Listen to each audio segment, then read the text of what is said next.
जय हिंद। आप सभी लोगों को 76th रिपब्लिक डे की बहुत बहुत बधाई। और ये देश आज के दिन अपने खुद का बनाया हुआ संविधान हमारे ऊपर लगा था। इसके पहले अंग्रेज़ों का रूल चल रहा था और हम सभी जानते हैं इसका क्या अर्थ होता है। जब दुनिया के विभिन्न देशों को हम देखते हैं जहाँ पे लोग जो हैं कई टुकड़ों में बटे हुए हैं, जहाँ अशांति है, जैसे मैं अगर सीरिया की बात करूं, जिस देश में वहाँ के जो राष्ट्रपति थे बशर अल असद, उनको वो भाग गए, है ना। उनका पता नहीं वो भी लोगों का शोषण कर रहे थे या पता नहीं। और कुछ लोग नॉर्थ ईस्ट से, कुछ लोग नॉर्थ वेस्ट से, कुछ लोग साउथ से, अलग अलग ग्रुपों में बैठ के अपनी देश में लूटने लगे, अपने आप को मूल प्रतिनिधि बताने लगे। और वो आम नागरिक, महिलाएं, बच्चे, पुरुष, बुढ़े, जो जिनका लड़ाई से कोई वास्ता नहीं है, जो शांति प्रिय जीवन जीना चाहते हैं, वो नहीं जी पा रहे थे।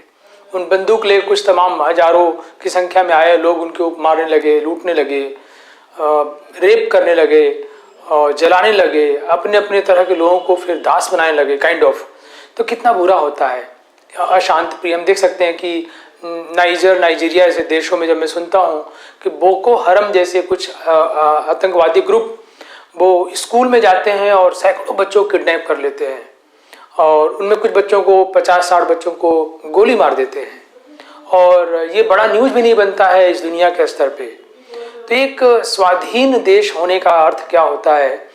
जब हमारा देश आज़ाद होने वाला था, या आज़ादी के में जिन लोगों ने अपना बलिदान दिया, सर्वोच्च बलिदान दिया, और या जो लोग जेलों में गए, लड़ाई लड़े, मार खाए, उन सभी लोगों के मन में ये विचार अलग अलग स्तर से जरूर थी कि आज़ादी के बाद हमारे देश का रूप कैसा होगा। क्योंकि आज़ादी के पहले हमारा देश कई टुकड़ों में बटा हुआ था और अंग्रेज़ों ने अपना रूल बना के लूटने के लिए इस देश को एक रूल बनाया और देश चला रहे थे। तो आज़ादी के बाद कहीं फिर से न बढ़ जाए, क्या सभी लोग देश के जिन लोगों को हम लोग चाहते हैं उसका प्रतिनिधित्व स्वीकार करेंगे? तो ये सवाल था, क्या वो देश फिर से लूटपाट अराजकता में फैल जाएगा? तो संविधान सभा में लोगों ने बहुत मेहनत करके कई लोग, डॉक्टर भीमराव अंबेडकर साहब, डॉक्टर राजेंद्र प्रसाद साहब और बहुत सारे विद्वान लोगों ने मिलके एक संविधान बनाया और ये सुनिश्चित किया कि जिसके प्रीएम्बल में लिखा हुआ हमारे संविधान के कि कास्ट, क्रीड, जेंडर, रीजन, इन सभी किसी भी तरह से भेदभाव न करते हुए संविधान सबके लिए बराबर का कानून बनाया जाए। ऐसा नहीं कि पहले था कि राजा ने कोई गलती किया तो उसको सजा नहीं मिलती थी, बल्कि राजा साहब को प्रेज भी जो करते थे, अप्रिशिएट करते थे। अभी ऐसा नहीं है। लेकिन क्या वो देश जो हमारे जिन्होंने बलिदान दिया, जो देश बनाना चाह रहे थे, क्या वो देश बन रहा है? क्या हम उसी दिशा में बढ़ रहे हैं? ये एक सोचने का विषय है। ये जरूर संतोष है, हमें गर्व है कि हमारे नौजवान जो बॉर्डर पे हैं या जो देश में भी इंटरनल सिक्योरिटी में लगे हुए हैं, कई लोगों ने बहुत बलिदान दिया, कई लोग वीर गति को प्राप्त हुए। मैं भी कुछ दिनों पहले गया था कारगिल हिल, वहाँ कुछ लोग चिट्ठियाँ लिखी हुई थी, अपने माँ, पिताजी, अपने घर वालों को चिट्ठियाँ लिखी, पढ़ के रोने लग गए हम लोग, इतना इमोशनल चिट्ठियाँ थी।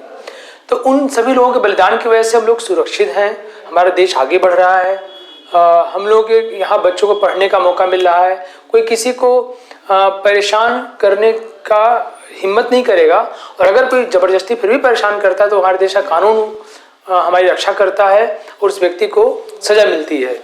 ये बातें ठीक हैं। लेकिन क्या जब मैं देखता हूँ अपने समाज में कहीं पर कि कोई ऐसा व्यक्ति है जो लोगों को परेशान करता है, गालियाँ देता है, कुछ मर्डर किया हुआ है, जिसके खिलाफ हमारे संविधान के तहत एक केस चल रहा है, जिसको हो सकता है आने वाले टाइम में सजा मिले और मिलती भी है, लेकिन उस बीच में उसने मर्डर किया है, उसने चोरी की है, उसने गबन किया है, सरकार तो घूसखोरी किया है, लोगों के पैसे लूटे हैं और 2-4 बड़ी बड़ी गाड़ियाँ लिया है, बंदूक, 2-4 लोग साथ में घूम रहे हैं। ऐसा व्यक्ति जब गांव में किसी घर आता है या शहर में, कस्बे में, तो बाकी लोग जब उसको सम्मान करते हैं, कहते हैं भैया प्रणाम, प्रणाम भैया, प्रणाम भैया, उसको बैठाते हैं, उसको विशेष इज्जत देते हैं, उसकी बात ध्यान सुनते हैं, उसको अच्छा खाने पीने को देते हैं, उसकी बात पे तालियां बजाते हैं, तो मैं बड़ा परेशान होता हूँ। मैं ये सोचता हूँ कि वो जो छोटा बच्चा है, जो 6 साल का है, 7 साल का है, 8 साल का है, जो चुपके से और बहुत ही ज़्यादा सावधानी पूर्वक बातें सुनता है और प्रभावित होता है, बल्कि मैं कहूँ सबसे ज़्यादा प्रभावित होता है, तो वो बच्चा क्या सोच रहा होगा। मैं बातें क्यों सोच रहा हूँ, जब मैं छोटा था तो मेरे भी आसपास कोई ऐसे लोग थे जो सबके ऊपर केस करते थे, उल जुलूल लॉजिक दे के बातें करते थे और फंसा के ज़मीन कब्जा कर लिया, लूट लिया। तो गांव में चर्चा थी कि उनका दिमाग बड़ा तेज है, उनसे ऊपर कोई नहीं है। तो मैं छोटा बच्चा था, मेरे मन में भी तेज बनने की भावना थी। मैं कहा मुझे इनकी तरह बनना है या इनसे भी तेज बनना है। तो मैं सोचता हूँ जो बच्चा जो गांव बैठा है और जब हमारे गांव के लोग ऐसे लोगों का मान सम्मान करते हैं, उनको उनकी वाहवाही करते हैं, उनके लिए तालियां बजाते हैं, जिन्होंने मर्डर किया है, जिन्होंने रेप किया है, जिन्होंने चोरी किया है, जिन्होंने घूसखोरी की है, जो झूठ बोलते हैं, जो गालियां देते हैं, तो छोटा बच्चा क्या सोच रहा होगा। वो तो अपने माँ बाप, जो उसके माँ बाप खास तौर से, जो कि उसकी पूरी दुनिया है, जब ऐसे लोगों की इज्जत करते कहते हैं देखो कहाँ से कहाँ बन गई, कितना नहीं करेगा, तो वो बच्चा तो उन्हीं को आदर्श मान लेगा, वो वैसे ही बनना चाहेगा। फिर आपकी बातें कि झूठ मत बोलो, वो कितना उसको समझ में आएगा। आपकी बातें किसी को मारना गलत है, कितना वो समझेगा। मर्डर करना पाप है, कितना वो समझेगा। रेप करना बहुत गलत, कितना वो समझेगा। मैं डर जाता हूँ कि आदर्श गलत सेट हो रहे हैं।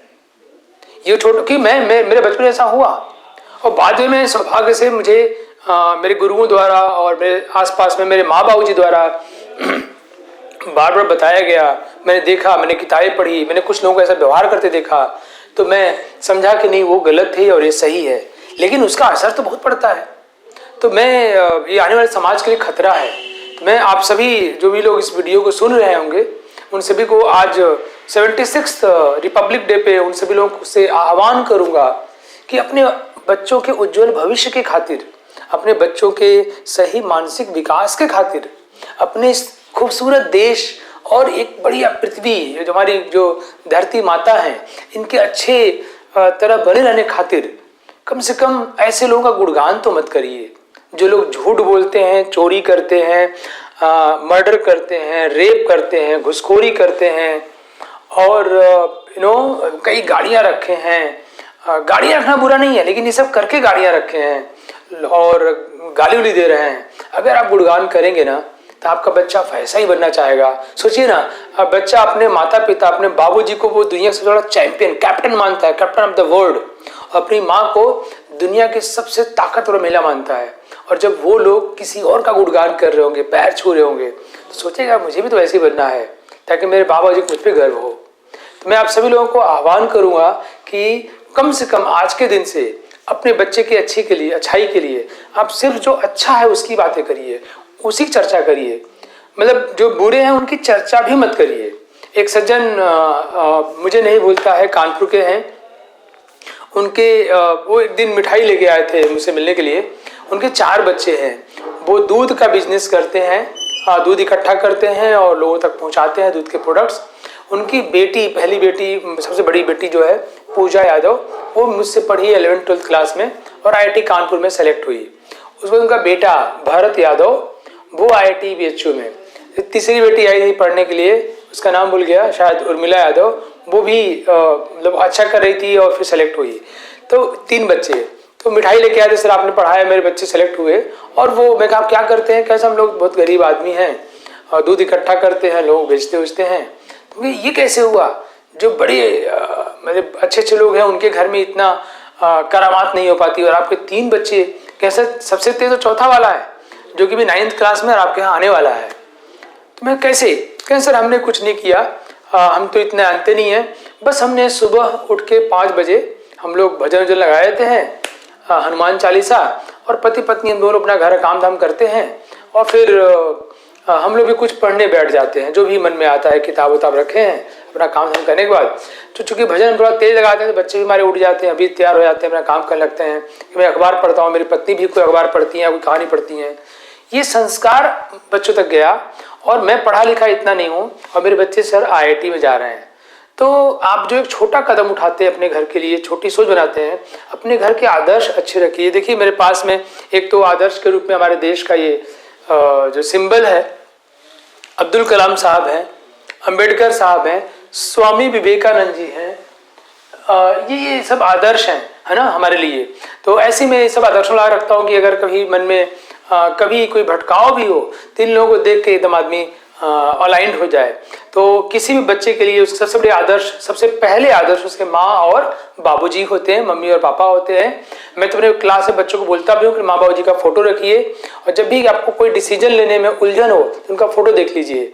लेकिन फिर बात तो यही है ना कि अगर आप किसी गलत आदमी का गुणगान करेंगे तो फोटो देख के बच्चा क्या सोचेगा। इसलिए आदर्श सही सेट होगा, हमारे बच्चों को सही आदर्श मिलेगा तो हमारा भविष्य सुरक्षित है, हमारे बच्चों की अच्छी आदतें बनेंगी, और अच्छी आदतें, अच्छे संस्कार अच्छा परिणाम देती हैं, बुरी आदतें बुरा परिणाम देती हैं। तो इस देश के उज्जवल भविष्य के लिए आप अपना आदर्श सही सेट करवा दीजिए और सही लोगों को गुणगान करिए। Thank you. और आप फिर से आप सभी लोगों को गणतंत्र दिवस की बहुत बहुत बधाई।